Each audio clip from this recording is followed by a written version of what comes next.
সমাজের দুইটা অংশের চারটা চোখ থাকতে হয়, দুই চোখ দিয়ে হয় না। একটা রাজনীতিবিদ আর একটা সংবাদ মাধ্যম, তারা চারদিক থেকে সমাজটাকে দেখবে, দুই দিক থেকে না, এক দিক থেকেও না। যখন চারদিক থেকে দেখা হবে তখন দেখার পূর্ণতা বিধান হবে, তখন আর কোনো কিছু এখান থেকে বাদ পড়বে না, সমাজটা চিত্রটা পুরোপুরি উঠে আসবে। আমরা ইনশাআল্লাহ একসাথে কাজ করব এই দেশের জন্য। এই নির্বাচনকে সামনে রেখে অনেক শঙ্কা আতঙ্ক ছড়ানো হয়েছিল, কিন্তু সব কিছুর পরে নির্বাচনটা হয়ে গিয়েছে আলহামদুলিল্লাহ, এবং বড় কোনো ক্যাজুয়ালিটি হয়নি।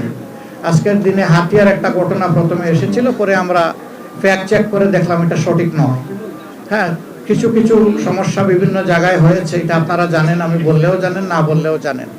আমি এখন আর এগুলা উল্লেখ করার মধ্যে কোনো কল্যাণ দেখছি না, এই জন্য এগুলো উল্লেখও করতে চাই না।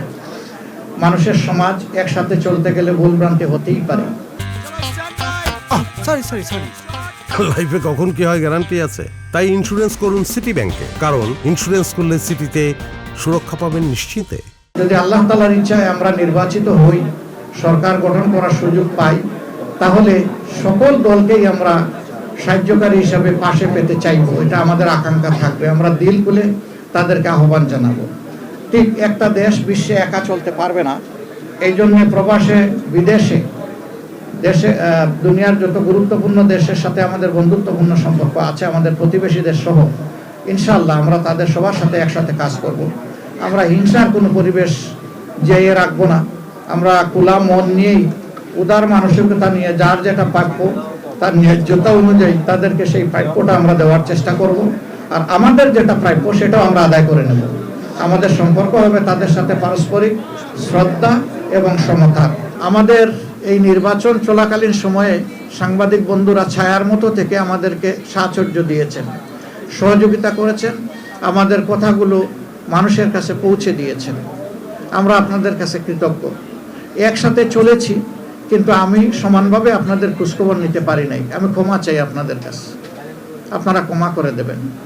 আমার দায়িত্ব ছিল আপনাদের খুঁটিনাটি খোঁজখবর নেওয়া, আমি পারি নাই।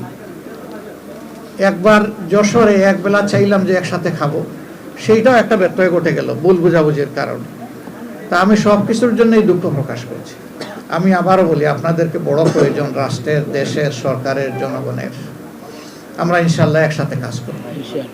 আমাদের প্রিয় দেশটি ভালো হলে আমরা সবাই ভালো থাকব। দেশটি যদি ভালো না হয় তাহলে আমরা ভালো থাকতে পারবো না।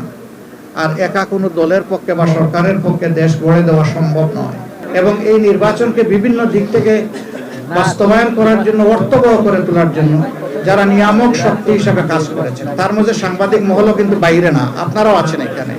আইন শৃঙ্খলা বাহিনী আছে, আমাদের সশস্ত্র বাহিনী আছে, নির্বাচন কমিশন আছে, আমাদের ইন্টারিম গভর্নমেন্ট আছে, আবার আমাদের বিদেশি বন্ধুরাও আছে। এবার যত পরিমাণ পর্যবেক্ষক বাংলাদেশে এসেছে নির্বাচনে, অতীতের কোনো নির্বাচনে এত পরিমাণ পর্যবেক্ষক তারা আসেন নাই।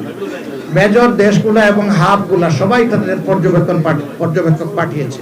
এটাও কিন্তু নির্বাচন হওয়ার পক্ষে ভূমিকা রেখেছে।